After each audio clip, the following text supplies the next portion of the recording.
What up, guys? It's another episode of We Don't Know Ball. Back at you again. We took a week off because our little boy here, Retro, was sick, so we apologize for that. But Retro, Justin, Jules, back at it again, talking about football. How do we think about this week in today, guys? Like a whole bunch of just blowouts this week. Talking about some good games. What do we think? Before we jump into the currents of football, I want to talk about why Retro was sick and the mistake that this man made. First off, Retro. So you go to the Virginia and the Florida State game, right? You go to this game. You're so excited. You're so happy. What kind of a fake-ass fan are you that you did not rush the field on an upset field rush? And then on top of it, we get a text. Oh, I lost my voice. I can't record the podcast. Cool, did you go on the field? No, we were in the nosebleeds. If I would have been anywhere near that game, 2 minutes left, I'm on the lower bowl standing ready to rush the field. What is wrong with you? Okay, so I would like to clarify, yes, I was at the game. Shout out my Who's, number 19 in the country now. Let's go, baby. National championship bound. Anyways, so that's actually not true, but I hope so. But outside of that, yeah, basically, what happened was I wanted to rush the field, but like you said, we were in the nosebleeds, and my dad said, no, we got to go home. We got to beat traffic. So what am I supposed to say, bro? Hey, what am I supposed to do? I wanted to rush the field, okay? I did. I wanted to. Tell him I'm gonna Uber. Yeah, right. Like, what are we doing? Uber 2 hours home. You know how much that would have cost? Worth it. Every penny. Every penny. Every penny. Yeah, no, I lost my voice because I was screaming for the whole game and then 2 overtimes. But yeah, Florida State fans, shout out to you guys. You guys just got belt. Unlucky. You guys were talking all week on Twitter about how we were a garbage team and you were going to win by 30. And I just want to know how that belt felt against Miami, by the way. I want to know, like, when they were up by 14 or by 21, did you understand that your season was over? So let me know. Just let me know how you felt about that. But yeah, UVA on top. Anyway, now we can talk about NFL football. Since you wanted to talk about BTA, I want to jump right into just a couple points before we go into specific games. First off, Indianapolis Colts, BTA. Holy shit. Mind you, Retro, I read the box score to Jules, breakdown score quarter by quarter. You know what it was? 3-0, 0-20, 0-20, 3-0. The Raiders scored a field goal in the first and the fourth, and the Colts scored 20 points each in the second and third. BT fucking A. Daniel Jones, baby. Let's go. Also, not just Daniel Jones, Jonathan Taylor. No. Because he got outrushed by Ashton Jeanty, so don't even fucking start with me. Bro, who cares about who we got outrushed by in garbage time when you're down by 57 million? Who got outrushed by a garbage running back in garbage time? Got outrushed. Bro, they were down by 57,452 points, and Ashton Jeanty got a bunch of yards. Jonathan Taylor is clearly a top 5 running back in the league. Clearly a top? Clearly. Okay.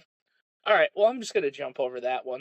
Speaking of running backs, Baltimore's running back was out this week. Lamar Jackson. Baltimore, you guys need to hit the fucking panic button, because to all you little keyboard warriors on TikTok that want to tell me, oh no, what are you talking about? This post is old. Oh my god, name players. Madueke got hurt. Cool. He don't affect shit. Your secondary that's supposed to be the best secondary in the league blows. Your superstar running back blows. Your game management blows. Hit the panic button. Your whole team's identity is your 2-time, should be 3-time. Yes, I said should be 3-time MVP Lamar Jackson. Which, by the way, shout out Sports Heaven for this comparison. I saw it on TikTok. Is Lamar Jackson becoming the James Harden of the NFL? That's a good question. I would probably say yes, because when regular season, you can put up all these stats and put up on these loaded rosters. And segueing to what I kind of want to say, for the Eagles fans, if you remember 2012, the Dream Team with all those loaded talent, it's very ironic when you have Kyle Hamilton, Malachi Starks was a first round pick. You get Jair Alexander. Nate Wiggins is supposed to be prospect. You have Patrick Roquan Smith. They've let up 177 points through 5 weeks. Your 2000 Baltimore Ravens let up 165 points throughout the whole entire year. You guys are frauds. I'm with Yeah. Justin on this. Yeah, I think it is very clear that everybody who says like it's Lamar's fault they're not getting far, or it's Lamar this or Lamar that, as soon as Lamar leaves, it's the same thing that happened with Joe Burrow, which is your team just immediately disintegrates. You just go poof, gone. Lamar is the identity of the team. He is the team. And actually, what this kind of shows me is something else, something more revealing. Lamar is not the problem. And clearly, the issue isn't with the name value or whatever, because you guys have all the names you need. The issue is with your coach. There comes a point in time where when you have literally all the good players assembled on a football team, you have a multi-time MVP quarterback, and you still can't figure out how to win games. You can only blame that on one person. There's only one individual. And I know, guys, I get it. Oh, but John Harbaugh won a Super Bowl, guys. He won one Super Bowl that one time. So therefore, we should give him infinite grace. No. That was 15 fucking years ago. It's time Get to go. past it. Bye. Time to go. But it's shocking to me. Like Baltimore, y'all need to panic. I don't really know what else to say. You are overrated, overhyped, over this, over that. And Jules, before you go, to the kid I said that he should ask his mom who his real dad is. You know, I'm not gonna apologize because you've already suffered enough, so that's not gonna help you cope anyway. What I wanted to say is what I found really funny talking to Justin about this off screen. Cooper Rush looked like prime Joe Flacco with the amount of arm punts that he was having throughout that game. Now again, Cooper Rush was looking pretty decently when Dak goes down, so I'm not gonna make those comparisons there. But the Joe Flacco arm punt will always be memorable to me, and Cooper Rush is the Joe Flacco of the Baltimore Ravens now. That's all I gotta say. Do you know what the one thing that was nice about the Ravens and Lamar disappearing? Do you know who actually got utilized on their offense for the first time ever? Zay fucking Flowers. Because he runs all these short crossers, short slant routes. That's Cooper Rush's favorite thing to do. Zay Flowers was catching balls left and right. And this is why I say, by the way, that Zay Flowers will never be a true wide receiver one. Because Zay Flowers, the only thing he can do is run these little, check down, small little crosser routes. He's not elite enough to develop a route tree. Right, exactly. And then, since we shit on Baltimore enough, I got one more thing before we go individual games. Ladies and gentlemen, welcome back, CJ Stroud. Oh my God. So again, when CJ Stroud gets time in the pocket, what happens? Oh, look, Nico Collins looks good. Oh, look, Dalton Schultz looks good. Oh, look, they can have an actual running game. And again, we just shit on the Ravens defense, so you can take that however you will. But this can solely kind of jumpstart CJ Stroud into gaining back confidence because we just go by name value. The Baltimore Ravens are a top 5 defense, right? So CJ Stroud having this type of, confidence level, you have to start at the bottom. And the bottom is very low, but they can slowly work their way back into playoff contention if CJ Stroud is taking this and bouncing themselves into winning football games. Yeah. You know what's crazy about the Texans? It's like the Texans a week ago they traded another one of their tackles. They traded Cam Robinson. They'd already traded Laramie Tunsil. I'm starting to believe that the Texans just hate CJ Stroud. They clearly don't want him to succeed. They're not giving him any help. They're like, you can have all the receivers you want. We're just going to give you 0 time in the ball. You can literally get 0.5 seconds. Andy finally had a running back actually run the football effectively. Shout out Nick Chubb finally having a bounce back game. Yeah. And Willie Marks, I think, too. Yep. But to go from one welcome back quarterback and a running back with a bounce back, let's move into Jacksonville versus Kansas City. This game was fucking ugly on both sides. The first 3 possessions were ugly as shit. Nobody could do anything correctly. Moral of the story here is Jacksonville wins and is 4-1. But, like, is Trevor Lawrence back, or is Trevor Lawrence responsible for this? I mean, 18 for 25, 221 yards, 1 touchdown, 1 interception. The interesting one for me, though, 10 carries, 54 yards, 2 rushing touchdowns, and the game-winning touchdown, which stepped on by his right guard, falls down 3 times, untouched by a defender, gets up, shakes 2 tackles, and then dives for a touchdown? Are you kidding me? Yeah, Yeah. I wrote in my notes in this game. It's not T-Law. I wrote in my notes this game. Jags defense shines. Their defense is the big reason why. Josh Hines Allen, baby. I mean, the better Josh Allen. Dude, man, like obviously you have the pick 6. One thing that I also thought, one thing that, speaking of like welcome to the league type thing, one guy that's been noticeably quiet, Travis Hunter. Travis Hunter. Game, that acrobatic double coverage, I don't even know how he caught that football. Dude, the double cover catch, the second effort to put them in tying range for the field goal to get Cam Little inside of 60 yards, even though Cam Little doesn't need to be inside of 60 yards. Holy fuck, that kid's leg is unbelievable. But yeah, I said in week 2, I called Travis bubble screen Hunter. Dude, it took him 5 weeks to figure it out. No, they got to get him more involved. Like, the problem is they're just giving him these cute little screens and whatever. This guy was drafted for his generational hands. You need to send him deep, put him in coverage. Like, I don't care whoever it is, 1 people, 2 people, it doesn't matter. And say, Travis Hunter is down there somewhere, find me a catch. That's why you drafted him. You need to stop doing the whole bubble screen thing. I'm not going to go that far with it. I'm going to tell you that Travis's best effect is going to be from the 7 to 15 yard route, because yes, his footwork might not be great, but he has elite break-off speed, and the kid's hands are unbelievable. So if you get him 1 to 2 steps in that zone, and Trevor can dial a ball within range, he's gonna bring it down. Well, and I kind of want to talk a little bit about, because there's also like an elephant in the room that kind of has to be addressed. So the Chiefs are 2-3 right now. The Lions are their next game, so they're in danger of starting 2-4. At what point in time do we say the playoffs are in question? 3 more weeks.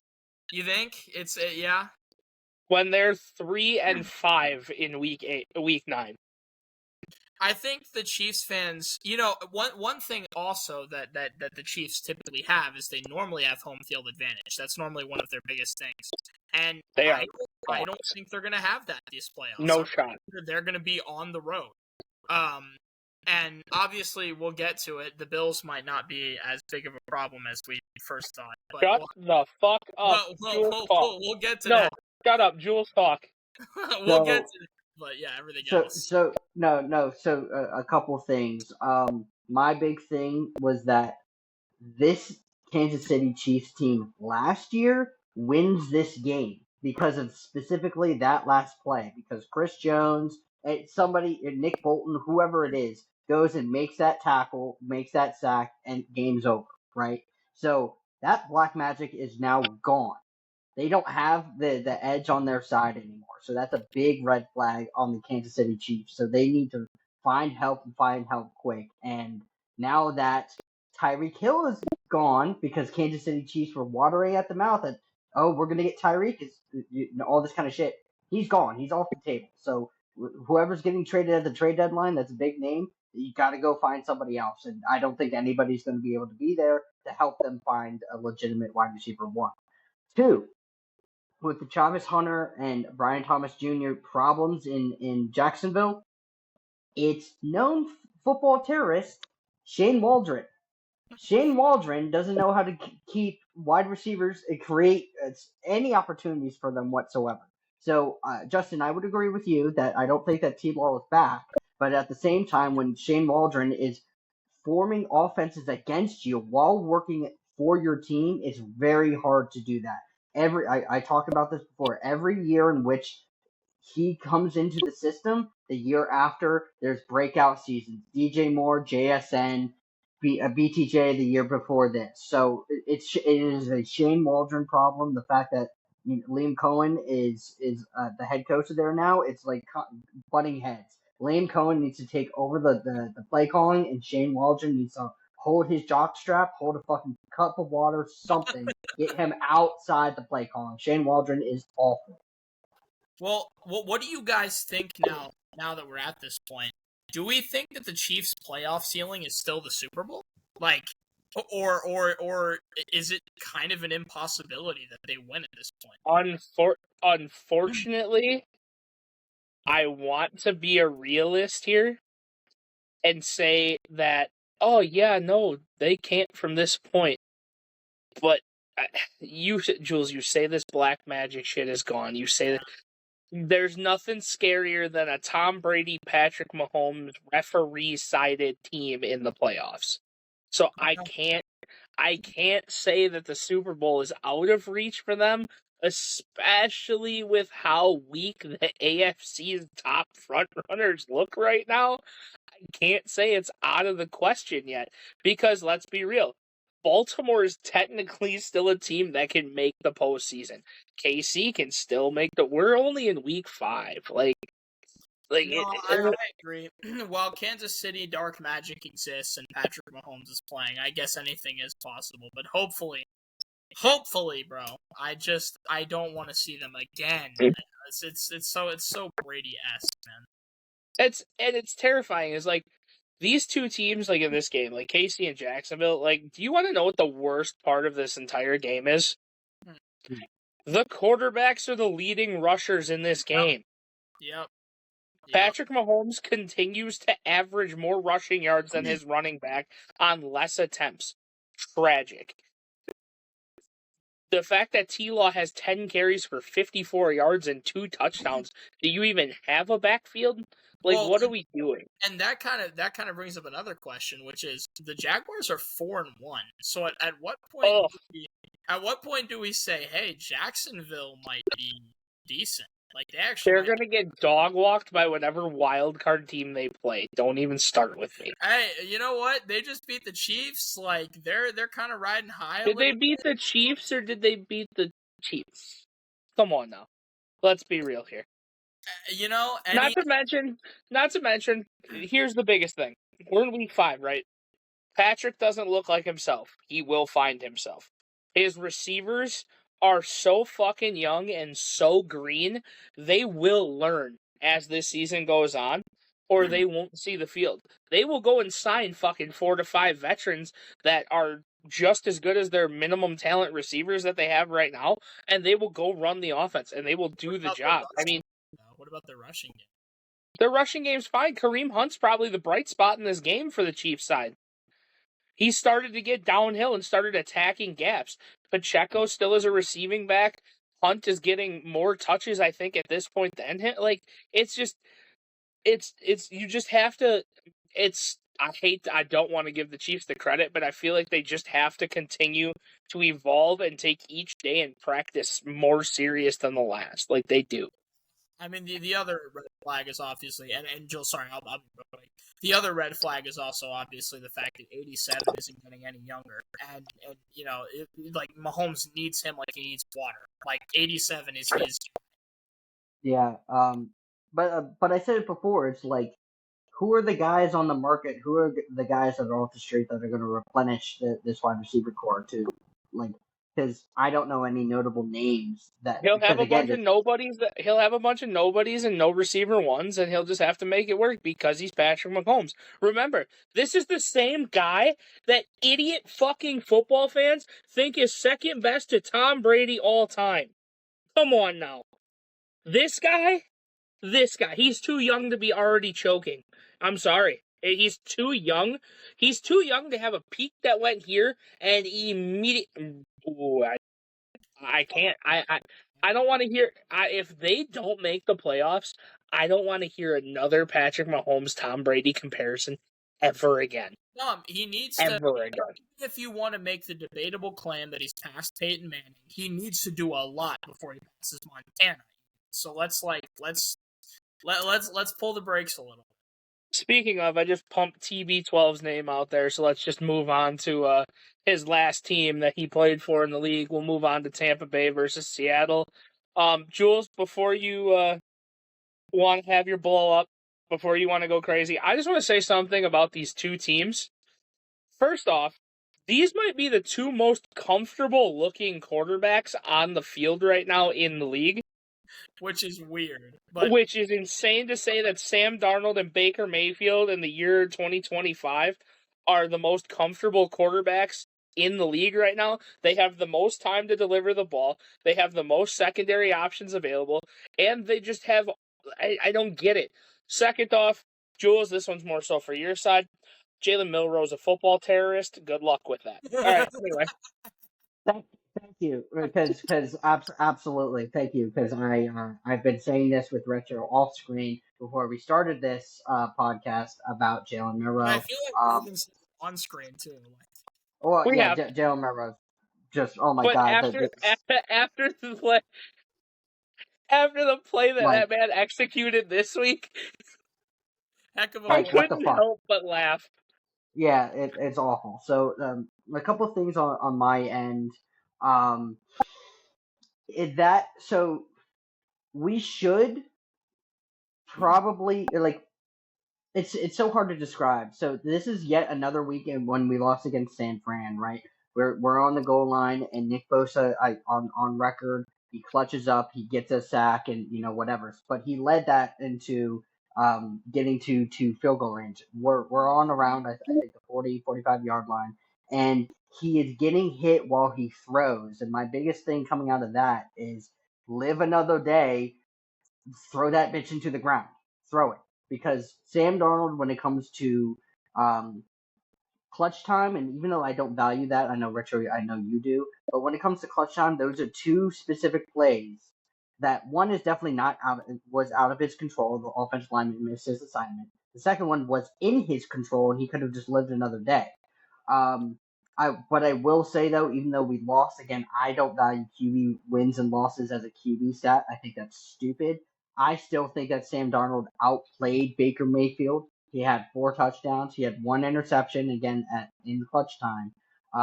And Baker, yes, had more total passing yards, but the Seahawks had more total yards, total rushing yards, total yards on the whole game. But that was probably the game of the week to me. Even though we lost, I'll wear that on the chin, and I'll say that Baker Mayfield, congrats to you. Shout out to the Bucks. You guys are a good team. Yeah, I mean, as much as I hate your sea chickens, I mean, the things I have written down are actually pretty positive. Seattle might be the best special teams team in the league. Your RB duo is doing their thing. Cooper Kupp's finally starting to get involved with the offense. But this is what it leads me to, and this was the question I was going to ask you guys off screen, but I saved it for now. Tampa Bay. Receiver room. Not the biggest name power. Best receiver room in the league. Changed my mind. Yes, the answer is It's the best wide receiver room, but they have the best name power. I don't know where Sterling Shepard, Emeka Ibuka, Mike Evans, The fact that Chris you led with Godwin. Sterling Shepard is a... Hold on. The fact that you just led with Sterling Shepard as a name Name power is value. crazy. Name Second off, power. Name no. power. No, No, that's not what You name can't power is, go. You Justin. cannot go off name value with. You can say Mike Evans is the name value. You And can't give Chris Godwin. You can't give Chris Godwin. No, you can't give Godwin name value because he's always fucking hurt. Doesn't You matter. can't. He's great. Doesn't matter. Doesn't. When he Doesn't matter. Don't make. I'll push nasty narratives because we can really go into that boat. We Zion can Williams really go into that boat. Zion has lots of name value. So does Chris Godwin. They both have name Yeah. You say Zion has name value? Yes. You were so close. You were so close to overrated players that are good when they're... All you had to do was say Joel Embiid, not Zion Williamson, and you would have been right fucking there. Well, so as for my notes for the game, I feel like a lot of it was already covered. I had you talked about Kenneth Walker. He had a great game. Baker was absurd. He only had 4 incompletions the whole game. He was clutch, 380 yards, 2 touchdowns, just absurd. I think he actually might be breaking into that top 5 conversation. There's certainly an argument for it, I think. And then obviously we talked about Darnold. He looks really solid. So if he continues to look that way, definitely conversations will have to be held. JSN was him again, but this is just a weekly occurrence. So I'm not even writing it in the notes anymore. I'm so fucking over hearing his. I have to hear his name enough watching their game. I don't need to say his name. I don't really care. Egbuka, Top 7 5. catches, 7 catches for 163 yards and a touchdown. Egbuka's probably already a top 15 receiver in the league. He's already Rookie of the Year. And also, I wanted to point this out because nobody touched on it. Shout out tight end AJ Barner this week. Drafted in 2024, younger guy. 7 catches for 53 yards, 2 touchdowns. I can't mute him. Shout out AJ Barner, man. Good for The him. last note I have on this, Jules can get as mad as he wants about hearing about AJ Varner or whatever. My last note on this, Jules, you will like to hear.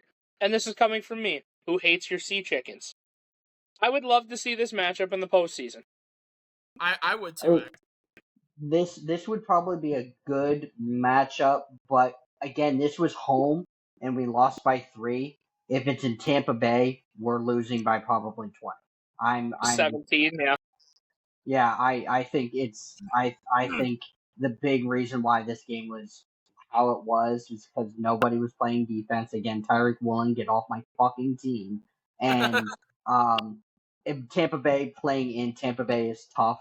And same thing with us. So whoever I would solely say if whoever has home field advantage would probably win that matchup. Well, going into Tampa Bay and beating them in the playoffs isn't for everybody. Oh my fucking god. Anyway, moving swiftly on to teams that also never have home field advantage. Buffalo versus New England. My first note, what the fuck? Are we serious right now? I thought New England was going to break out against my team. Little do we know, New England's defense decides to shine against Buffalo. Oh my god. I actually think the funniest part of this game for me was the fact Stephon Diggs had 10 catches and 146 yards. He was so mad They force-fed the fuck out of them. Dude, he reason. was so mad. He was so angry. You could tell he was playing with anger. Yeah, he has a problem with Buffalo. I will say, this game, it was very interesting. Josh Allen looked very human in that game, which is something we don't typically see. Human. Yeah, he looked human. James Cook struggled, which is something interesting. Josh Allen had more rushing yards, and he had 6 less carries than him. Dalton Kincaid had a huge 100-plus yard game, so good for him. Drake May looked very clutch, so that was cool. The Pats just refused to give the ball to TreVeyon Henderson. I don't know what their problem is. In the first half, tried to give it to Ramondre, and Ramondre didn't work because he's just fumbles basically every time. Because he has fumbleitis, yeah. Right. And so then they gave it to Antonio Gibson, but unfortunately he tears his ACL. So shout out AG, man. But that happens. So in the second half, you would think, okay, well now we'll give it to TreVeyon Henderson. They instead were just we're just not running the ball. We're just going to pass the football. That's what we're going to do. That's the plan. Pass the ball. So it's just I don't know if there's a problem in the back with TreVeyon. I don't know if they don't want to risk him or whatever it is, but they need to start giving him the football. Or that he sucks. I don't know. But as far as New England, I think they're now solidly probably in the playoff picture. Whether they'll make it or not, I don't know, but I think they're in that picture for sure. I was talking to Jules about this when we were looking at this earlier to put notes down. The first 3 possessions of the game, all being turnovers. Somebody hold on to the football, dude. I was just sitting there and literally all I was thinking was that scene in The Replacements where they put the stickum on the receiver's hands and they're like, Coach, isn't it illegal?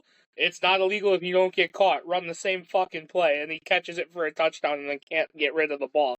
That's how I felt. Somebody pick up some stickum. I can't watch. It was Ramondre gets great fucking form tackle by, was it Shaq? It was Shaq, I think, that knocked it out. Shaq came in and he drove a fucking elbow through his elbow. Great fucking form tackle to get the ball out there. Whatever. But then the fumble after, and then the receiver just getting ripped around and losing the ball. I'm like, what are we doing? It's just it was definitely a wild start. Like, Yeah, If it I'm was Buffalo's wild. defensive coordinator, we have a lot to work on this week. Like, we have a Well, lot. You got exposed by New England of all teams. Like, I like so to me, like, exposed is like it's because like even in going into the preseason, I didn't even think like this Buffalo defense was going to be like anything great. Like I think they would barely finish top 10 in total defense because there's just a lot of like just blatant holes in this defense that Mike Vrabel very smartly took advantage of, and I just think that it was more of I think on Patriots fans' side because we're hearing it on different platforms that shit like Drake May is going to be the new Tom Brady, and it's like, all right, let's relax. It's one game. He looks promising, but there's a long, there's a couple steps to go.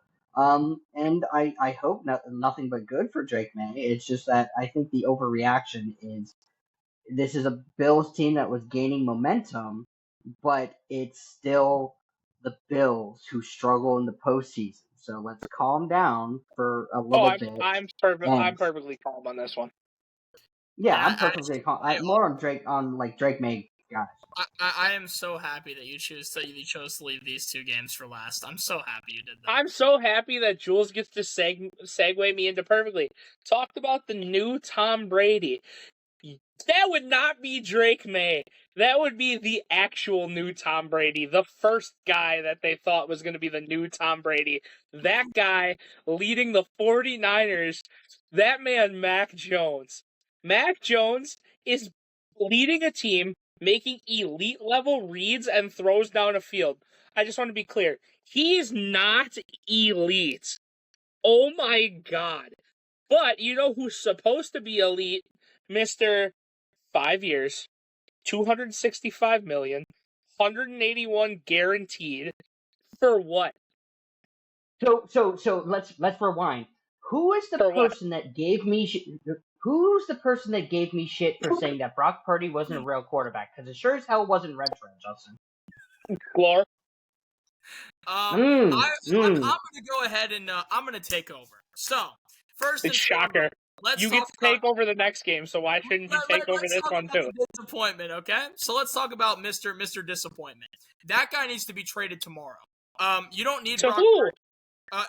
Whoever, bro. I don't even care. Trade him for a 4th round pick, 5th round pick. I don't care. Just get his salary off the books, okay? That salary is a mistake. That needs to go. I know that probably no one's gonna take him. If you can, do it. Something interesting in that Mac Jones game. According to Next Gen Stats against the Rams, I'm pretty sure I want to say he had 49 passes. You know how many passes he had over 20 yards? One pass over 20 yards. You know how many? Hold on. Christian McCaffrey doesn't run routes farther than 8 yards. Yes. You know how many passes he had that were under 10 yards? 20. CMC that game had 22 runs and 8 catches, 30 touches total. He is now 6th in the league, number 6 in receiving yards. I don't even know if this guy is a running back or a receiver at this point. I'm not sure. Hold on. That's been his whole career.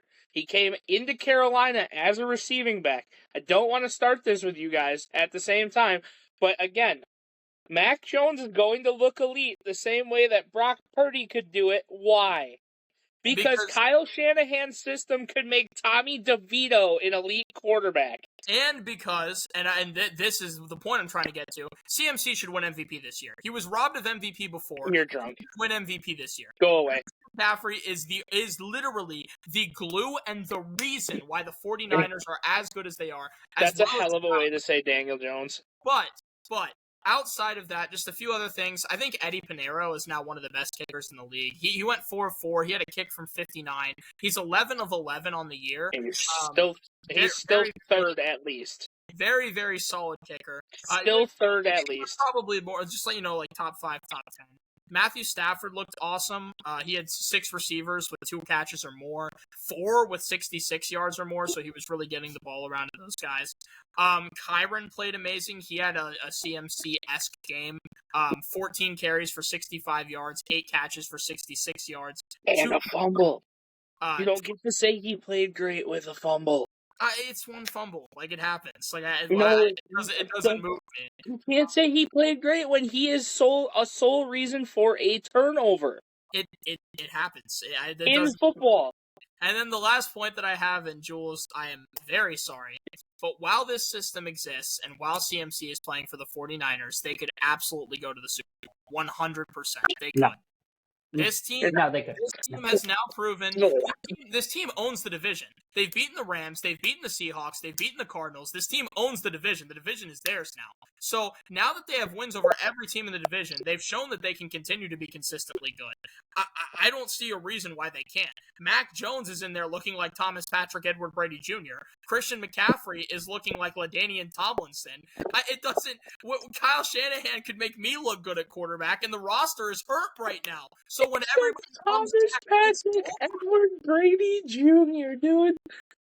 So on that side of things, we were just talking about this off screen. We're seeing Kyle Shanahan put these quarterbacks into bad systems and make them look really good, and that's absolutely right. And I can't take anything away from him. And I agree with you on this Brock Purdy stuff. You guys know how I feel about Brock Purdy, but this is the thing, right? Well, we're focusing solely on the 49ers, and we're not talking about the Rams enough because again, when we talk about the Rams and having another young mind who's getting the most out of his quarterback in Matt Stafford, who again is unironically he's got what 1, 2, solely 3 receivers he is now in company for with the best receiving yards of all time, a Triple Crown winner, and the first person to have 50 catches through 5 games in Puka Nacua. That is historic. Now, when we talk about the Rams, they're still finding kinks out. The NFC is going to be wild by the end of the year because if Mac Jones takes over and Brock Purdy now sits because now it's a quarterback controversy because Kyle Shanahan has never had a quarterback controversy in his life. So it's going to be who's going to outsystem who. And at the end of the year, if they want to get rid of Brock Purdy, how are they going to get it off the books? And like Retro said, they're going to have to trade him. So if the 49ers do end up winning the division, you know what they're going to be? A first-round exit, because there's no way that they're better than half the NFC teams. I don't even care at this point, because I don't care if they go run into Philly. Philly owns them. Yes, they beat us, but that's again on a clutch Nick Bosa sack. Guess who's not anymore? Okay, Justin. Oh, Nick Bosa is not there anymore. They're relying so much on Christian McCaffrey that if he goes down, what is going to happen? What's going to happen? If. That's a big if. That's a reality. You're really banking on your team's success by another player on another team getting injured. It could be anybody because again, the Rams and us are equal in the division. Yes, they beat all of us and they own the division, but this is the problem with the 49ers. You're relying so much onto one person that if one person goes down, they have nothing. They have nothing. So you're saying that they're a team that can threaten for the top of the division, but you're saying they're fraudulent? Just like the Vikings last year, right? God, let's move right into Washington. God, that sounds perfect. No. That is perfect. Hold on, Justin, because this is a perfect segue because we're talking about the amount of touches in retro. I'm really glad that you say this about the CMC touches. Guess who is on course? Even though it's rookie stuff, Bill. He is going to lead your team in touches by the end of the year, and you're solely reliant on Bill to lead that team. Even though you're super high on Debo, when Bill has more touches than Debo and has more all-purpose yards than him, that's going to be a problem because then Jim Daniels is going to have to carry that team, and we saw he couldn't do it against the fucking Eagles. How is he going to do it again this year? Retro, before you go on your tangent, I'm just going to read my notes on this game really, really quickly. Because there's only 4 of them. Oh, absolutely. 2 of these supposed top teams in the NFL This game was dog shit, boring, and sloppy, all at the same time. Pretty impressive for these two teams. Bill ran for over 100 yards. Woo. Didn't outrun Quinshawn Junkins for the week. Pretty impressive. JD5 doesn't even look injured, so I don't really care about anybody that wants to bank on, oh, he's coming off injury. Da-da-da-da. Also, last note, sick fumble, Bill. Go ahead. Jules, if you got anything you want to say, just say it. Because I'm ready to go. No, we'll wait, because we'll just check in with our quote-unquote rage bait, a.k.a. facts that Washington fans don't want to hear, as you glaze your team, that now really does feel overrated, in my opinion. Here we go, baby. I have been waiting so long to have a running back who's actually good at football. It has been a long time. Ja'Cory Krosky-Merritt, Bill, JCM, 150 yards combined in a 2-touchdown game, cements himself as a top 10 running back in the league easily. Pause. What's up? Not even close. Keep going. Easily. Number 1 ranked running back by PFF. Number 2 ranked overall rookie in the entire NFL. He might be 19th in the league in rushing due to his low carries. However, he is the only running back in the top 20 carries with over 5.8 yards per game. He has 6.6 yards per carry. Only running back in the top 20 with less than 51 carries. He only has 43. And in fact, only one of 2 backs with even less than 61 carries in the top 20. He is tied for 4th in the league in rushing touchdowns, despite the fact that he has 18 less carries than the guy with second least that also has 4. He is the top rusher on the league's number 1 rushing offense, us.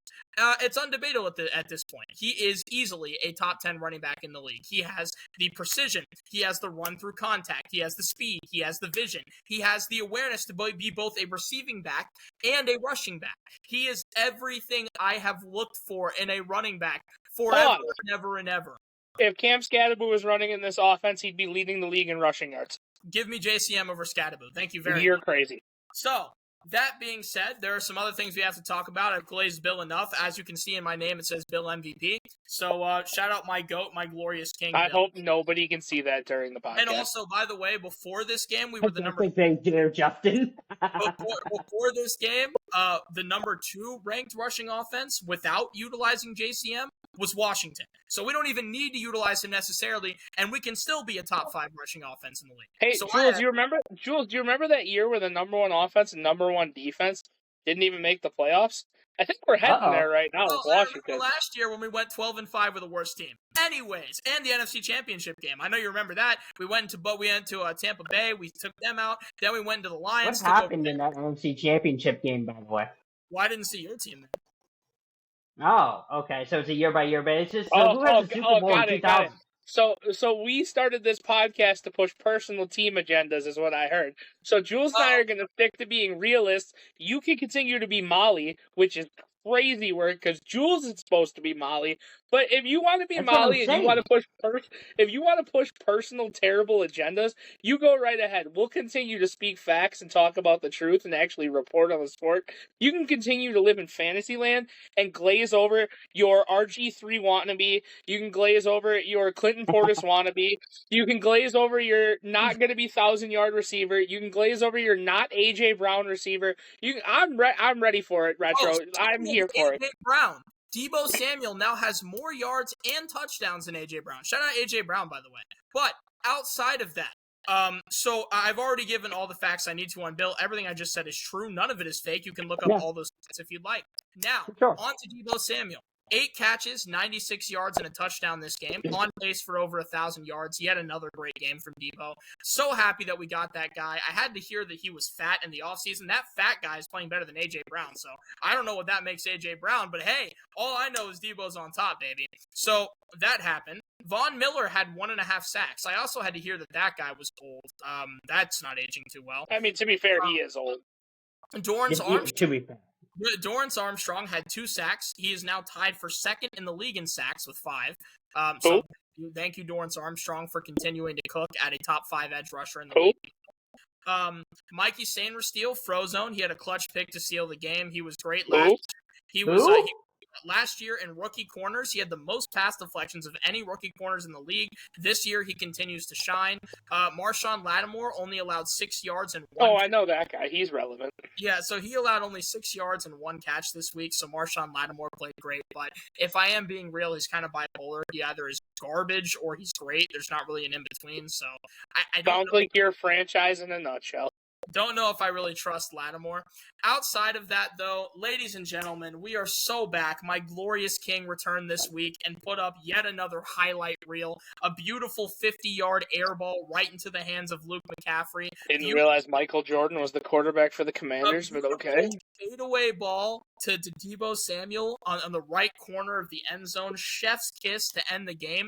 You could hear Tom. Now he's got Steph Curry involved. You could hear Tom Brady laughing when he threw that football because it was a psycho recognizing a psycho going in for the kill. Tom Brady recognized how good Jaden Daniels was in that moment, and all he could do was laugh at what he was watching. It was beautiful poetry in motion, ladies and gentlemen.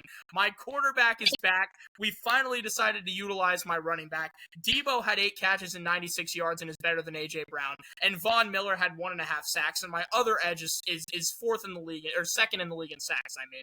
What are we doing here, baby? Washington is back up, and with games against the Bears and the Cowboys coming up, we are ready to feast. All right. Well, first off, kids, don't do drugs. Second off, congratulations on going 1-1 in your next 2 games, because I don't get to glaze the Bears this week because they were on a bye. But you know, when Caleb Williams puts belt to ass with nail polish nails, oh man. Hey, you want to stick to that? You think Caleb Williams is going to win that game? Shit, it couldn't be that hard. Washington likes to choke when they're supposed to play in big games, right? Well, I don't know. I feel like it could be pretty hard. Caleb Williams didn't beat us last year. Well, you know, Caleb Williams didn't have an established offense last year and still doesn't have one and still might finish with a better record. Caleb Williams is the biggest problem on his own offense. If he could get out of his That's insane. If he could get out of his own way, he actually might be decent. He's not Jaden. You can't. No, this is not what we're going to do. We're not going to continue to slander Bears quarterbacks when the Bears quarterbacks are not a problem. I don't care what anyone says. You can slander individual quarterbacks, but when you see what's going on in the Chicago franchise, you can see that the quarterbacks they've had are genuinely talented, and they just have zero guidance and zero ability to be developed. It's not a quarterback problem. It's a franchise problem. Watch Baker Mayfield go to the Browns and bring them to the playoffs. So ladies, both of you are pretty. Let's get back to the fucking game and talk about how Justin Herbert might be on fraud watch. Oh, yeah. No, actually, can we talk about how Spencer Rattler holds the Madison Beer Trophy? Okay. Okay.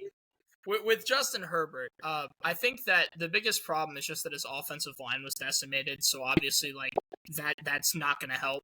He had a lot of... I think his biggest problem was he was an Oregon quarterback, because those motherfuckers don't do shit in the NFL. I would know. Really very true. I think unironically, one of the biggest reasons why we were able to get to him so much is because, obviously, you have the Alt injuries, you have the Slater injuries, and I'm pretty sure that 2 more of their tackles got hurt during that game. So they literally don't even have a tackle at this point. They're basically on practice squad tackles. So that's going to be a huge problem. I don't really know how the Chargers can deal with that. Like, finding a short-term solution at tackle is hard. That's why left tackles are paid so much. So I don't know how they're going to deal with that. But I think I will say our secondary is terrible. And Justin Herbert, whenever he had a clean pocket, was dealing in our secondary. We can't do anything about that. Thankfully, though, he threw a pass that was tipped by Drazon Newton, picked off by Mikey Sanders-Steele, and that was the end of the game. But if that doesn't happen, I mean, that game is still, very, very close. Yeah, the whole, like, especially with that Chargers defense, like, I'm seeing them give up, like, blown coverage after blown coverage, and I'm questioning myself, again, going back to the Jim Harbaugh thing, like, oh, he's a winner, and Justin Herbert's having to backpack that offense. And, again, we were talking about this off screen, Justin, like, we didn't see Ladd McConkey involved in that offense up until this week. Quentin Johnston, I think, had an okay game. Keenan Allen had an okay game. So you guys' secondary to give flowers, Retro, I think did actually a good job. Thank you for saying his name. Also, the fucking bailout fucking penalty call on the Lad McConkey punt return. Holy fuck. Maybe you shouldn't have tried to kill my punter. I don't know what to say. Bro, Oh, he dude, almost tore his ACL. he flailed. He He barely got touched. He dived into his. Oh, Maybe don't kill my God. punter next time. He barely touched him. He fell in his landing zone and brushed his calf. I do want to touch on that really quick because that is the sole reason I think why the Chargers lost the game. That swings momentum. That is the single play I took out in this game. Because if Lad McConkey returns that, I think the Chargers win. They Also, have a decisive lead.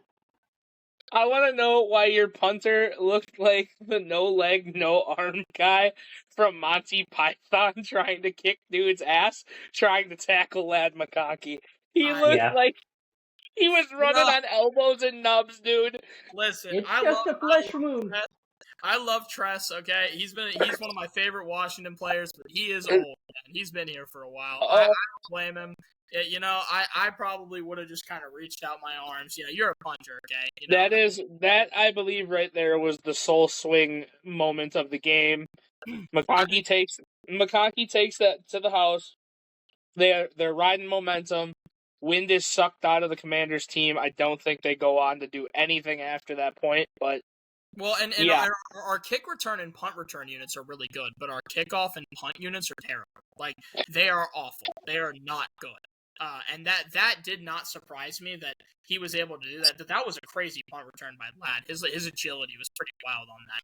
But yeah, you know, unfortunately they tried to kill my punter in the back of the end zone, and you know that you're not allowed to do that. Yeah, that's the softest shit I've ever heard come out of your mouth. They tried to kill us, but they you're not allowed. Yeah, whatever. They just breathed in his general vicinity.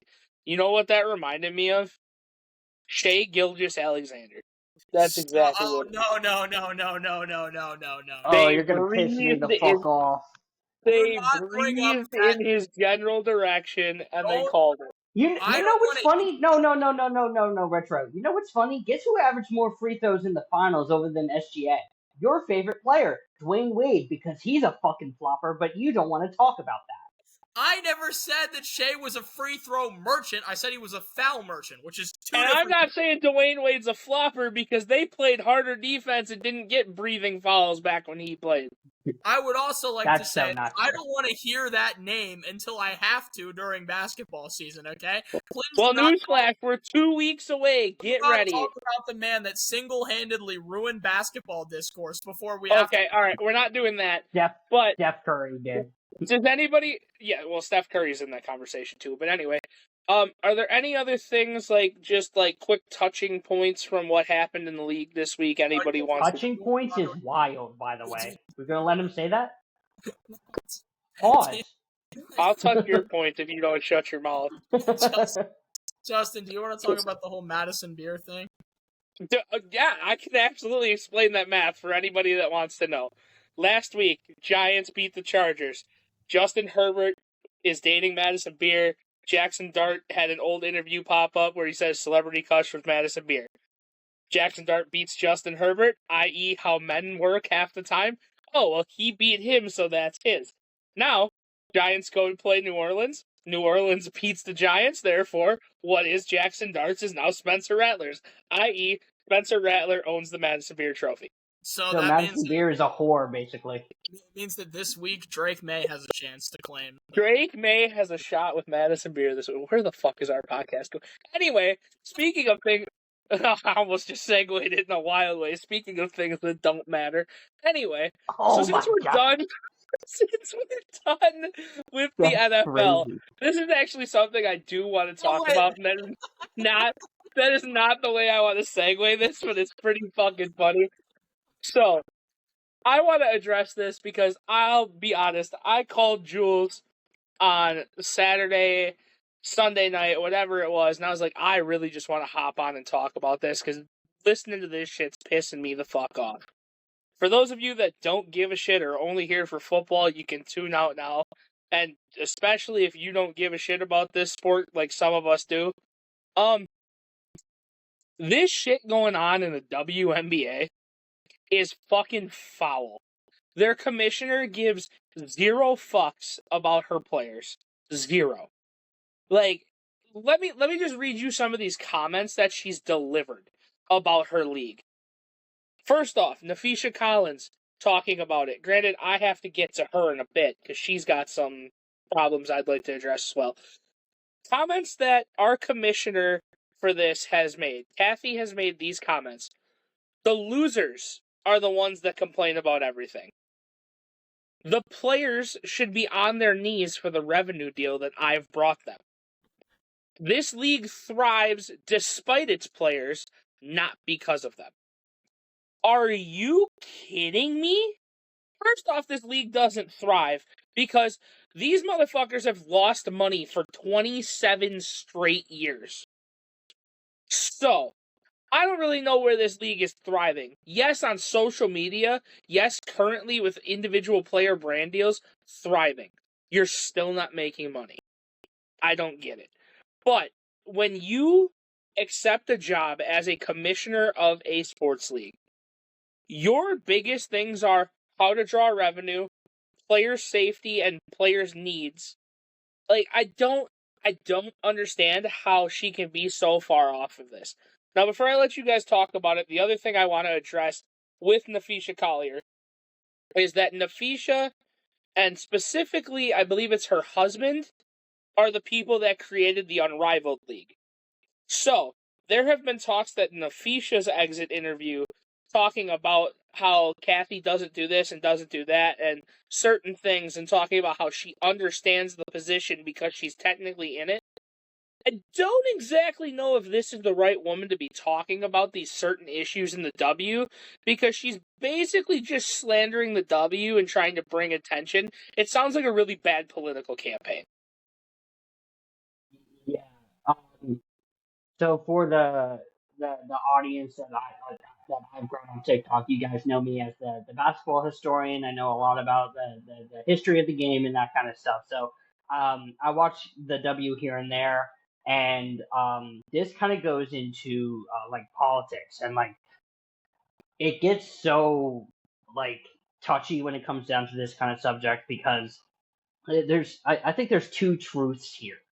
It's that Justin, you bring up a really good point that this league has been losing money for 27 years, and that the investments that they've been trying to invest over time, they've been losing money, so they can't necessarily gain any revenue on their end to provide medical staff, the right arenas and that kind of stuff. So it's basically you're putting your money into a losing thing to where if people know economics, the supply and demand in a sport is super high, but if the demand is low, you're not going to get your money out of it. Two, the other truth in this, where the women have been on Kathy's ass this whole year, is getting paid the same kind of money, and the women who are now doing the exit videos are coming out and opening up about how Kathy's been a very shitty commissioner, and I agree with this, and I do agree that I don't think this is the right messenger to be saying this kind of stuff. However, at the same time, I don't think there's many people to be saying this kind of stuff because I think the only general person that I think people would probably listen to, or maybe two, would probably be Becky and Asia. And Asia, I don't think has made significant comments on this kind of stuff historically, at least is what I've seen. So if you're the leader of the face of your league is not opening up about change, it's going to be really hard to change anything. And even though Collier has been in MVP talks and she's one of the people and as the faces, she's not the person that they look to. And it gets tricky because again, I'm in the middle of this to where like I want the women to get paid and be able to maintain a job that they have of playing basketball. But at the same time, if the owners and the GMs can't deliberately just don't have the money to go and pay these women, they can't do anything about it unless us, the consumer, is giving money. And where I think it sucks is that when the WNBA started is when the economics started to boom, but because they were basically at the level of which that they couldn't really grow as the economics in our country grew, it It basically did. it didn't exactly. So they've been, even though they both grew, that our economy has boomed 27 years, while that margin, that profit has been moving slower and lower each year. So the problem now becomes of creating a new league, like we've mentioned with Collier, and people leaving the WNBA, and it's a clusterfuck. We don't know what to do, and at this point, there's no real decisive answer, and that's why they're probably going to be in a lockout. So for you WNBA fans, I'm sorry. And the wild thing is, before Retro takes his point here, is you talked about another league. The fact that Dave Portnoy has surfaced with $100 million deal offer for Caitlin Clark to start her own league, and Portnoy promises not only his $100 million, but he will get his quote unquote rich business, rich CEO, whatever friends to invest more money into it. That's insane. Yeah, I think I only have one main point to make on this. The biggest problem that you can get for a fledgling league is when your commissioner does not understand the value of her players. So my problem is this. You mentioned Caitlin, and this is the big thing, right? When Caitlin Clark came to the league, players even say it themselves. They went from Spirit flights to charter planes. Caitlin Clark brought a ton of attention to the league. Even way back in college, like when she was playing in the national championship, I think the viewership was like 10x what it normally is because Caitlin Clark brought a lot of eyes. So here's the problem, right? If I'm Caitlin Clark, and she also, when she came into the league, she got offered by, I think it was Ice Cube, to join the Big Three League, which would have gotten her. Immediately, yep. So that would have gotten her multiple millions of dollars a year. So if you're Caitlin Clark and you're looking at this and you're like, well, I'm being disrespected by the commissioner, who clearly does not care about any of us. I've got an offer on the table from Ice Cube. I've got an offer on the table from Portnoy for $100 million to start my own league. Why would I stay here? The commissioner doesn't care about us. She clearly doesn't. I have the answer. So if I was answer for that one. I'd leave. I have the answer because the WNBA is the highest level, highest professional, highest recognized professional women's league, and Caitlin Clark makes $60 million off the floor in revenue and endorsements every year. So for Caitlin Clark to make that, I don't give a shit. Well, and that's what we were talking about. So the thing is, this argument was had before. So a few years back, there was this whole argument for this new golf league called Live Golf, and it was the Saudi Arabian Golf League. And everybody was like, well, no one from the tour is going to leave to go to Live Golf. The tour is clearly but wait, there's more. Right, it's more historical. It's got more it's where all the best are. But all of a sudden, you see players dropping like flies left and right. Top-ranked players going to play for Live, and eventually they have to merge. So here's the thing. Caitlin Clark, let's say she accepts this offer, boom, Live Golf. Situation part 2. Because if she leaves for that money, and Portnoy is like, well, hey, Angel Reese, you're a rival with Caitlin Clark. Do you want to come over and you want to continue that rivalry here? And then he's like, hey, Asia Wilson, you're one of the best players we've ever seen. Do you want to continue that over here where you can get paid 10x what you're making over there? And if he can just take enough of those players to make it a problem for the WNBA, you're going to see issues quickly. Yeah. Another point I wanted to bring. Again, so getting it back to I guess men's basketball. So when they started, it was 1949, 1950 when the BAA merged with the NBA and became the NBA, and that's when Mikan was around, Dolph Shays, guys that these guys don't know about, but that's where the NBA started. What was able to happen throughout the time period is that they had limited investors, but Red Auerbach was basically so important for the league because he was being able to not only affect the Celtics, but affect the league by investing his own money and giving that with it started 14 teams, it folded down to 8 and slowly worked its way back up in the 60s. Again, this is 1950. So we've had now 80 years, close damn near, of the NBA seasons to invest and basically go up and up and up. And they started back then. again, 27 years ago when the WNBA started, this is when the economy is about to boom. And because of the fact of when it was, they never were able to give up. And WNBA stars prior to, most famously, Reggie Miller's sister, Chelsea, I believe. There's WNBA stars who had to go and play with NBA, and they were historic amongst themselves, but it's so, and again, it's literally just because of economics and because of politics, and it's so frustrating to see where the basketball is going, because it's, once we get around to the NBA, I'll have some strong opinions about that fucking Adam Silver, about where the league is going too, but it's very frustrating as a main basketball fan to see where basketball is going. But yeah, I just wanted to get your guys' talking points. I mean, and then Kathy Engelberg, I mean, she released her statements regarding Nafisha's outreach on the opening media day for the WNBA Finals. Basically, she showed no remorse or emotion when speaking after these comments.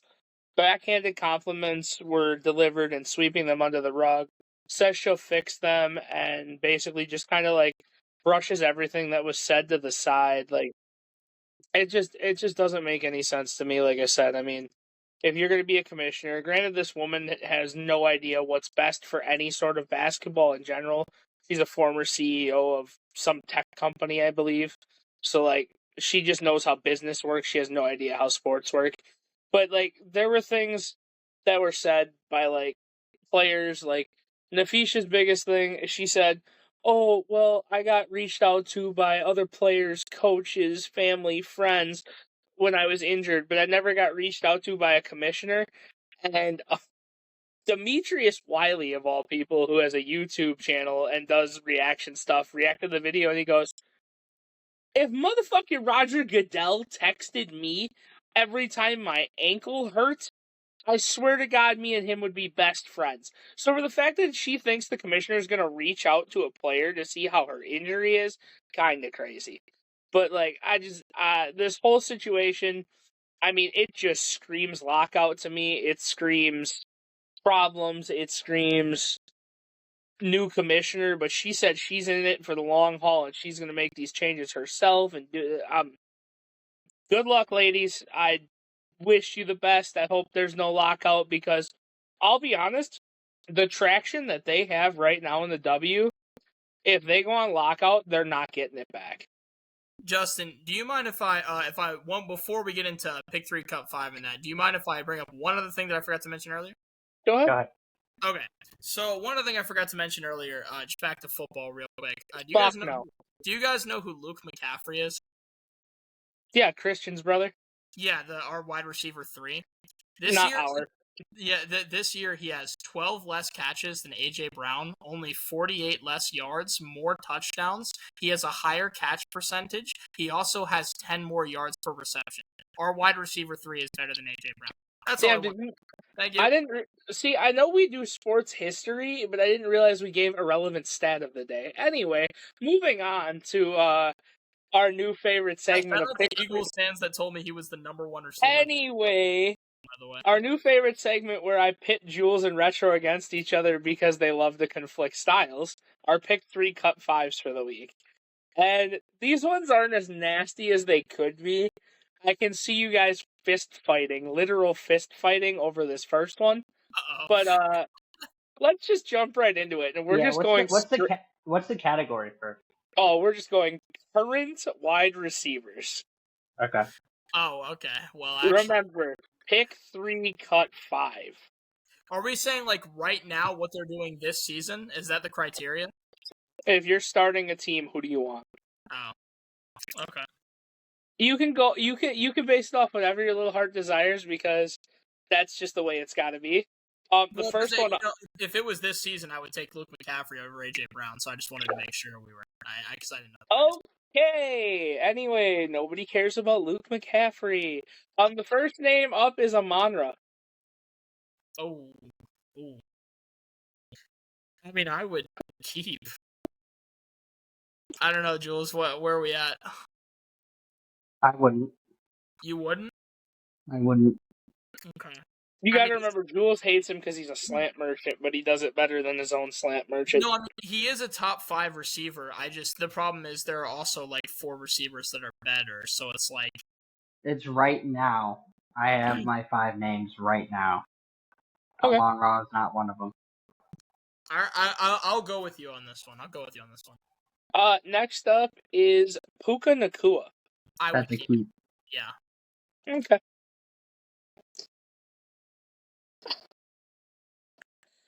JSN. That's a fucking keep. That's a cut. That's a fucking keep. It's That's a a cut. fucking keep. It's a fucking keep. Cut. We just Second cut was- Amon-Ra. We just cut Amon-Ra. You want to keep JSN? Right now, he's second he in said, receptions. who would you want to start your Second team with? in and JSN is top 2. Receptions, receiving yards, he's top 10 in touchdowns. He's a better route runner than Amon-Ra. He's a better route tree than Amon-Ra. It's been great. I would rather have Amon-Ra than JSN to start a team with. 100%. It's JSN. This needs to be a cut. This is a clown if this is a cut. Okay, we'll run heads or tails. Heads or tails, Jules. Tails. Let's see. Let me pull this up. This is fucking stupid. It's tails, damn it. Oh my gosh. Keeping JSN's a fucking JSN. keep. All right. This is I'll nasty. I'll just go ahead and put cut next to the next guy. It's AJ Brown. Yeah, it's a cut. Bye.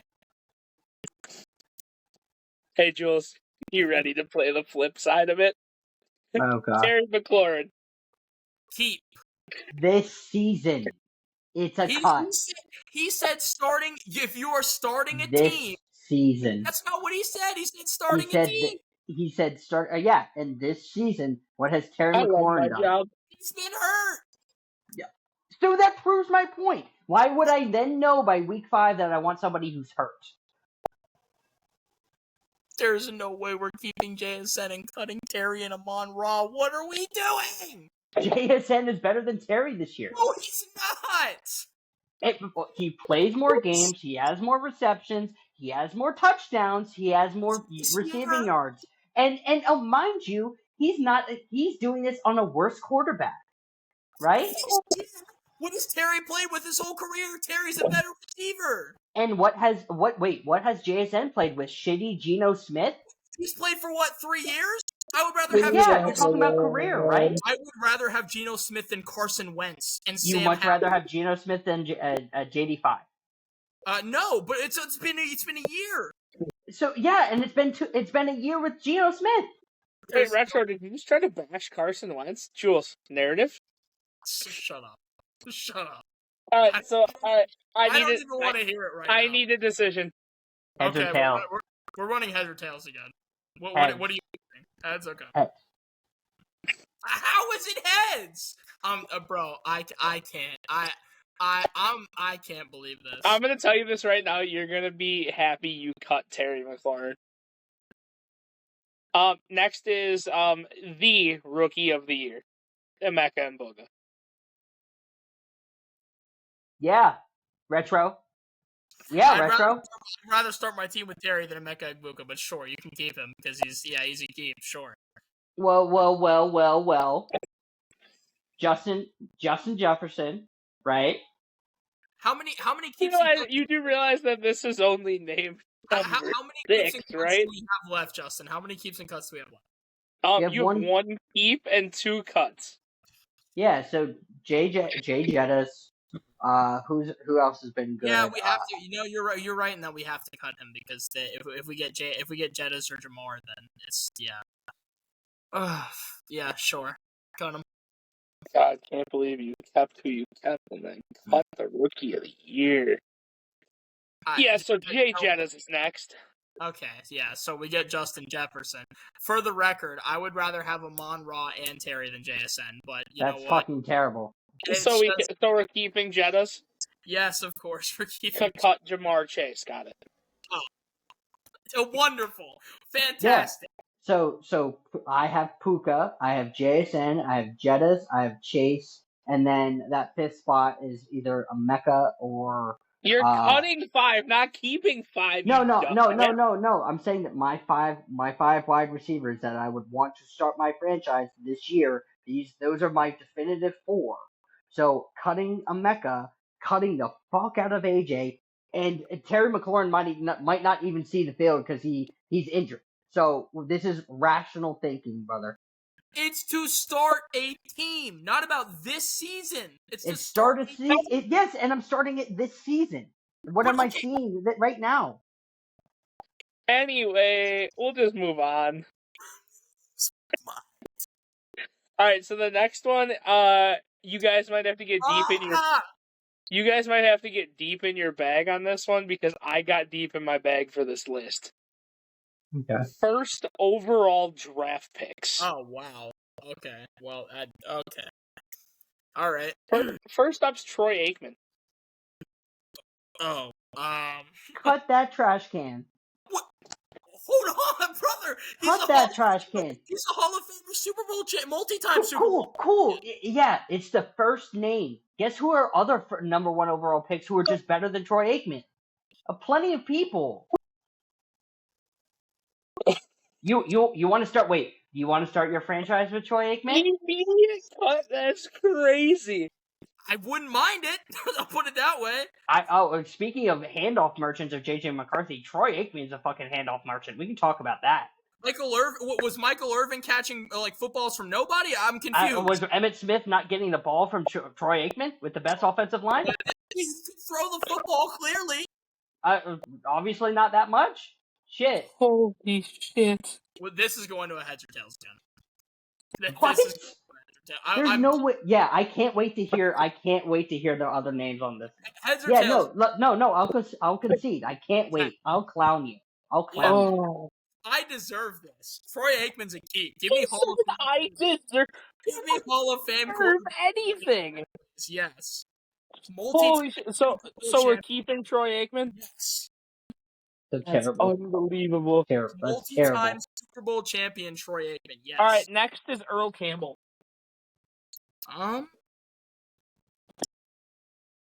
He's not better than Troy Aikman. I don't know why you're looking at me like that. Oh my fucking god. Oh my fucking god. I would say cut, but I think it's close. I'm not gonna lie, I just can't believe that you cut him so fast. You fucking trash can. That was warp I don't speed. like the Cowboys. I hate the Cowboys, but I wouldn't just call him a trash can. He's a fucking trash can. I would cut Earl Campbell because I have a feeling you're probably gonna have some crack players on here. Mm-hmm. That's fine. We're cutting Earl Campbell? That's fine. Okay. So we kept Aikman, cut Campbell. Yeah. Mm-hmm. Orlando Pace. That's probably a key. If not, it's on the. It's I'll keep Orlando Pace. Yeah, keep Orlando Pace. Yeah, I mean, if he's not the greatest tackle, he's easily one. All right, next is Carson Palmer. The cut. Okay. Next is Eli Manning. Yeah, Retro. Want to go through this shit again? I got Eli the time Manning, for the it. Hall of Famer? Well, we already have a quarterback, so we don't need another one. So Eli Manning, the Hall of Famer? Well, Troy Aikman's a Hall of Famer, and he won more Super Bowls. We don't. Yeah, listen, with a loaded team. With a loaded team, right? Yeah. Yeah, Eli Manning backpacks though, right? We don't need Eli Manning. Oh, Retro. Okay. We don't need Eli Manning. Hey, Justin, you see this? This is the goalpost. We're picking this up and throwing it. We're throwing it. Oh, we man, don't bro. need Eli Manning, okay? My phone is gonna die before we finish this podcast, I can tell you that. So we're cutting Eli, got it. Matthew Stafford.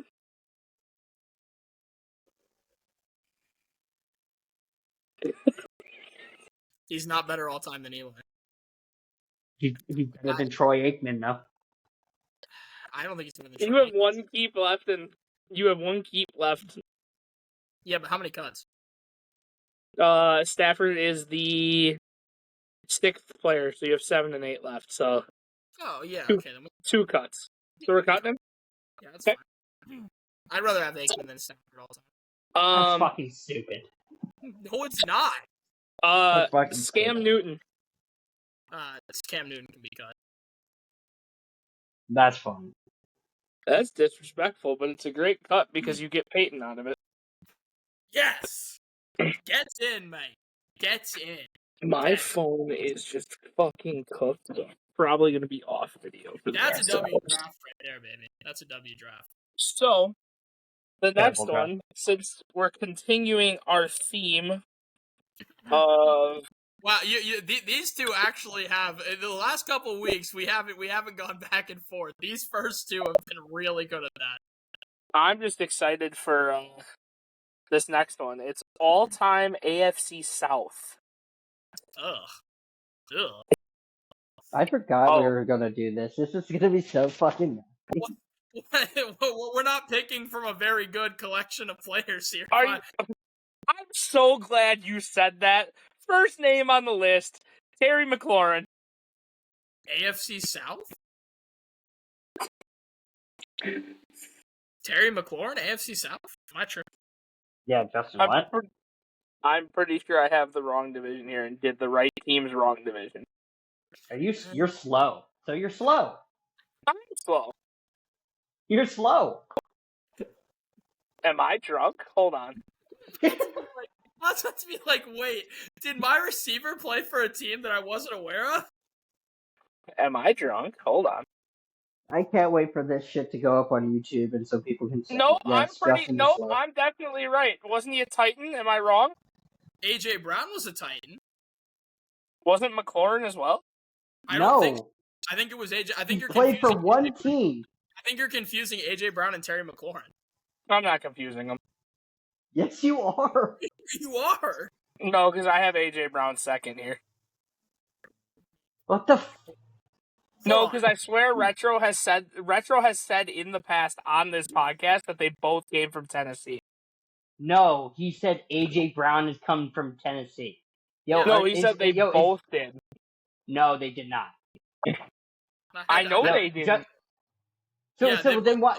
Wait, if you know that he didn't, then why would Terry McLaurin be in the AFC South? I'm just going off of what he said. That's why. I didn't. I wouldn't say Yes, that about you my did. own I will receiver. go back through and find it. Please find it. Oh my fucking god! Hold on. How do you switch fucking pro? I'm looking at his Football Reference page right now.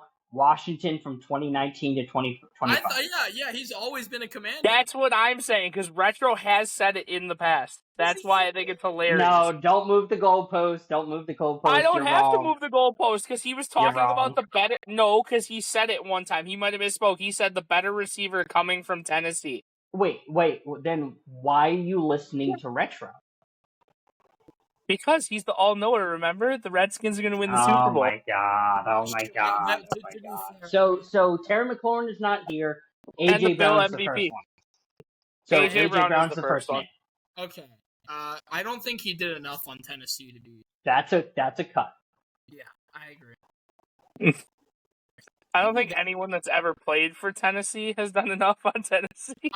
I could think of at least 3 people off the top of my head. I know. The running backs. Yeah. I know. Yeah. So who's the next name? MJD. Maurice Jones-Drew. Huh. Just so we're clear, Mhm. there are still 8 names on this list. I just wanted to watch Retro go crazy because I put Terry McLaurin for AJ Brown. Same, but different. So I would. Drew? I mean, he's the best running back in Jaguars history, but that's not really saying much. Like Fred Doesn't Taylor. say anything. Fred Taylor. And Leonard Fournette. That's probably like. Leonard Fournette is not on their level. I mean, well, you, No. I don't know. How like what? Let me see what Maurice Jones' stats look like because I thought Fred Taylor is over him and like. No, franchise. you don't get to go be a stat merchant. You have to go off knowledge. Oh, okay. I think it's Fred Taylor, but to be honest with you, MJD. yeah, I'm cutting. Cutting MJD. Yeah, because Yeah. the Jags have like Jalen Ramsey and like other guys too. CJ2K. I would I think. But not, well, maybe not. Because if Derrick Henry comes up, I feel like we can only afford to take one Titans running back. That's kind of the problem. And I would cut CJ2K. Yeah, I'm with you on that. 3 cuts off the rip. All right, well, we're going to have fun now. Arian Foster. Oh, no. Oh, that puts us in a really bad spot. Cut I mean, him. yeah, but we only have 1 cut left and 3 keeps. That's fine. Fuck it, we ball. Right. Let's see. Cut him? Yeah. Yeah. All right, well, the first guy I know that's definitely getting kept, Peyton Manning. Oh, yeah. Swipe right. Here's where the narratives get really nasty, and I definitely just stacked it, so you had to do it this way. Andre Johnson. Oh. Yeah, absolutely. What? Narratives? We're keeping Andre, okay.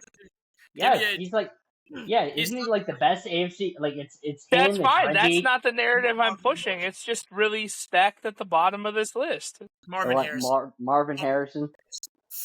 Next is Andrew Luck. No, cut. God. Really? Yeah. Yes. He didn't play long enough. Okay. I'm gonna get really angry that you of all people just said that. Oh, but when he's healthy, he's fucking great. Yeah, but that doesn't put him in all-time conversations. Puts him in, like, I'm talking about right now. Like, yeah, in all-time conversations, Andrew Luck's It's okay. You get to keep Eddie George. Yes. Hey, I don't mind that. I'm good with that. Hey, Eddie George is better than Derrick Henry on the Titans. I don't care what anybody says. Franchise leader in yards, touchdowns, yards per carry. I'm pretty sure. Did he single-handedly carry the Titans to an AFC championship? We don't care. All right. Well, before on you the guys go crazy over things that really don't matter, let's do our pick'em for the week. And if Jules, you could type it out as we go, that'd be great. True. Don't tell me what to do. Ready to I said if you could, don't be a dickhead. No, that's not my DNA. Also, on the dock, guys, I have all of the games. So if you guys just I have my picks, but I also have all the games. And in which one? In Is it week 7? Week 8. Oh, week 8. Anyway, let's just try and shoot it down real quick, and we can jot it down later. Let's just run it down. Thursday night matchup, we got Philly at NYG. Philly by 50.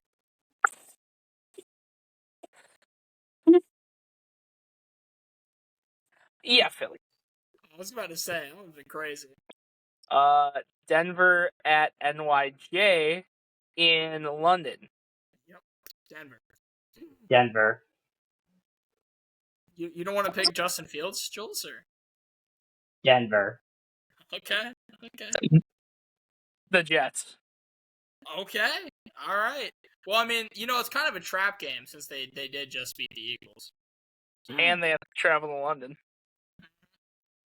Arizona at Indy. Indy. Danny Dimes, baby. The Chargers at Miami. The Chargers. The Chargers. But it's gonna be a trap game. Give me Miami. Oh, wow. Okay. I want to be different. Fuck out of here. New England at New Orleans. New England by 67. New England. New England. The spread is 3.5. Just so you know. I was about to say. That's disrespectful.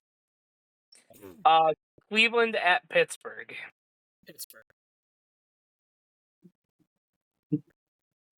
Cleveland. Continue Pittsburgh's march to 500. Pittsburgh. Anyway, Jules, that's just disrespectful. Dallas at Carolina. Dallas. Carolina. Dallas. Seattle at Jacksonville. Seattle. Seattle. That's gonna be a hard game though. The line is Jacksonville by 1.5. Yeah, that's a pick'em game. Yeah, most definitely. The Rams versus the Ravens. Fuck. Rams. Rams. The Wow, Rams are Lamar's gone. The Rams are favored by 7.5. Yeah, man. Lamar is gone. That team does not exist. I'll take the Rams. Oh yes, the dog shit toilet bowl game of the week. Tennessee at Las Vegas. Yeah, baby. Give me Cam Ward. Yeah, Cam Ward. Simply because I'll never pick Tyreek Cohen. Cam Ward. Cincinnati at Green Bay. Green Bay favored by 14.5. They should be favored by 72. Give me Green Bay. Green Bay. Green I Bay. don't know, man. They were pretty fraudulent They against Miami. Dallas. You remember when Miami almost set the scoring record? Green Bay might do that on Cincinnati. That's valid. I will also be taking Green Bay. The most fraudulent first round playoff game ever. San Francisco versus Tampa Bay. Tampa Bay. Tampa Bay, and they're favored by 2.5. Yeah, give me the bake show, baby. Detroit versus Kansas City. Kansas City. Detroit. I just And know then- this game. Then we have a 2-game Monday slate. Fucking terrible. Buffalo at Atlanta. Give me Buffalo. Give me Michael Penix. Tell me that primetime game. Let me hear it. Give me Buffalo. And then the Chicago Bears play. Yeah, they do. They play against their owner. They play against the team that got the Hail Mary on them last game in prime Dude, they're time. not playing the Steelers. Aaron Rodgers literally owns them. A repeat W. Give me Washington, baby. I'm gonna say Washington. Chicago. I'm not surprised you would pick that fraudulent organization. By the way, how's your coach of the I'm year? not surprised that you would pick that fraudulent how's organization. your pick Oh, going, shit. Mr. Ben Johnson? How's your coach of the year pick, Justin? Pretty solid. Alright. That's pretty solid as nasty. Alright, guys. You got what's the sports fact of the week? Yeah, well, what's the sports fact of the week? The sports fact today in history on October 7th, 1916. Georgia Tech, coached by John Heisman, defeats Cumberland 222-0 for the most lopsided score in history of U.S. college football. Yeah, their Cumberland's team. The reason why it was so bad is because they actually forfeited their football team. Like, they had to disband their team because nobody wanted to play. But the game was still on the schedule, and Georgia Tech refused to let Cumberland pull out per the contract. So Cumberland basically sent out a bunch of frat guys to go play Georgia Tech's football team, and they got absolutely obliterated. Okay. Alright, with that, y'all. That was a great sports fact. I love that. Alright, with that, y'all. That was another episode of We Don't Know Ball. Check back next week. Alright, that's wild. Check back next week for our pick'em updates and another week of football. So we'll catch you guys later. Bill is better than Barry Sanders.